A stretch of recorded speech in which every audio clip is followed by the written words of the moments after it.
سے ملتی جلتی اسی کی تائید میں سورہ اسراء میں اللہ نے آیت بیان کی، وَلَقَدْ صَرَّفْنَا لِلنَّاسِ فِي هَذَا الْقُرْآنِ مِنْ كُلِّ مَثَلٍ، کہ ہم نے اس قرآن میں عوام الناس کے لیے ہر چیز کی مثال دے رکھی ہے۔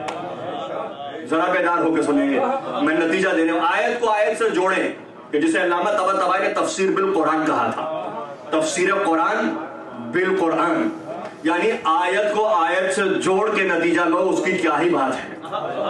کہا پہلی آیت میں وَلَا رَطٍ وَلَا يَابِسٍ إِلَّا فِي كِتَابٍ مُبِينٍ، کہ کوئی خشک و تر نہیں مگر یہ کہ کتاب خدا میں ہے۔ پھر اللہ نے اسی کی تائید میں دوبارہ سورہ اسراء میں ارشاد فرمایا لَقَدْ صَرَّفْنَا لِلنَّاسِ فِي هَذَا الْقُرْآنِ مِنْ كُلِّ مَثَلٍ، کہ ہم نے اس کتاب میں عوام الناس کے لیے ہر چیز کی مثال دے رکھی ہے۔ کل مثل یعنی ہر چیز کی مثال دے رکھی ہے، تو ہر چیز کا علم کتاب میں ہے، ہر چیز کی مثال کتاب میں ہے۔ پھر سورہ یاسین میں ارشاد ہوا وَكُلَّ شَيْءٍ أَحْصَيْنَاهُ فِي إِمَامٍ مُبِينٍ، یعنی ہر چیز کا علم کتاب مبین میں بھی ہے، امام مبین میں بھی ہے۔ اب جب یہ آیت نازل ہوئی تو رسول خدا اصحاب کے مجمع میں تشریف فرما تھے، آیت نازل ہو گئی، ایک صاحب کھڑے ہو گئے، کہا اللہ کے نبی یہ کتاب مبین تو سمجھ میں آتا ہے، یہ امام مبین کیا ہے؟ اے اللہ کے نبی کھڑے ہو کے سوال کیا، اللہ کے نبی کیا اس سے مراد قرآن ہے؟ فرمایا نہیں۔ کیا اس سے مراد تورات ہے؟ فرمایا نہیں۔ کیا اس سے مراد انجیل ہے؟ فرمایا نہیں۔ بھئی ابھی یہ سوال و جواب کا سلسلہ جاری تھا، مسجد کا دروازہ کھلا، میرے مولا علی داخل ہو گئے۔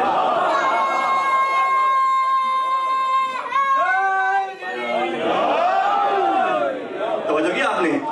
میرے مولا امیر المومنین اسی اسنا میں اسی دوران دروازہ کھلا، صحابہ دیکھ رہے ہیں کہ علی بن ابی طالب داخل ہو گئے۔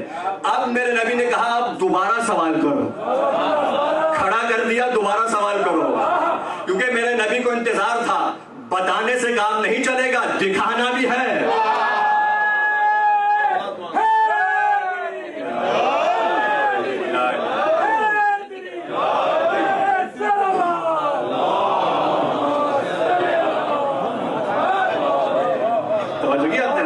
سلامت رہے سلام۔ یہاں میرے مولا علی داخل ہوئے، روایت کہتی ہے رسول نے عبا کی دامن سے دونوں ہاتھوں سے اشارہ کیا، کہا سن ھذا امام المبین، یہ وہی امام مبین ہے جس کے سینے میں ہر شے کا علم ہے۔ ومن، اور قرآن نے تائید میں غور آیت کو نازل کر دیا، ومن عنده علم الکتاب، جس کے پاس کل کتاب کا علم ہو، وہ علی بن ابی طالب کی ذات اقدس ہے۔